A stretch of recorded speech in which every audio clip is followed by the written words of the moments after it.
এখন আমরা সমাধান করব ভেক্টরের হচ্ছে 2019-20 সেশনের একটা প্রশ্ন, ঢাকা বিশ্ববিদ্যালয়ে আসা। কি বলছে, সিম্পলি দুটো ভেক্টর এবং এদের মধ্যবর্তী কোণ জানতে চাইছে। তাহলে দুটো ভেক্টর কি,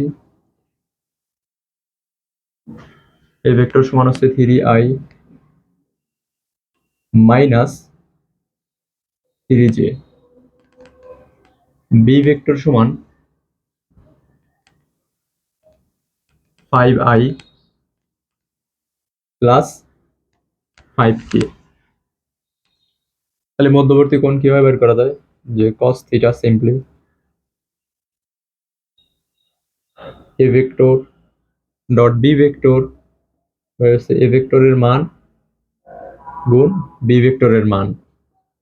তাহলে এ ভেক্টর আর বি ভেক্টরের ডট, তাহলে যদি এ ভেক্টরের মান বসাই যে 3i মাইনাস 3j ডট হইল বি ভেক্টর, বি ভেক্টর কি, যে 5i ক্যাপ প্লাস হলো 5k ক্যাপ ডিভাইডেড বাই এ ভেক্টরের মান।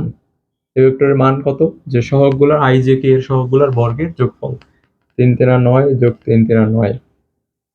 তো এইখানেও কত, 5 5 25 যোগ হইল 5 5 25।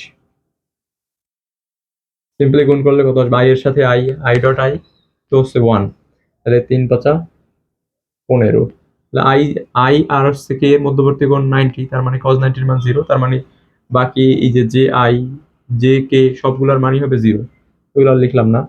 তাহলে এই যে তাহলে হচ্ছে 9 9 কত 18, বা 2 ইন্টু 9, আর এখানে কত 2 ইন্টু 25।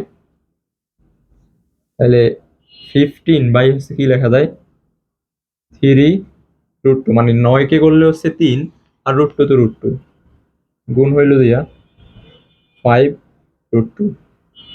তাহলে কত থাকতেছে, যে 15 বাই 3 5 15 গুণ হইল দিয়া √2 গুণ √2 মানে হইল 2, তাহলে এই 15 15 কাটাকাটি থাকতেছে কত, হাফ। তাহলে থিটার মান আলটিমেটলি কত,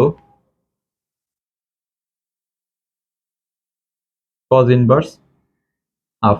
তো আমরা জানি যে cos কত ডিগ্রির মান হাফ, cos 60 ডিগ্রি। তাহলে অ্যান্সার কত, অ্যান্সার হলো এ নাম্বার, এ নাম্বার হলো অ্যান্সার।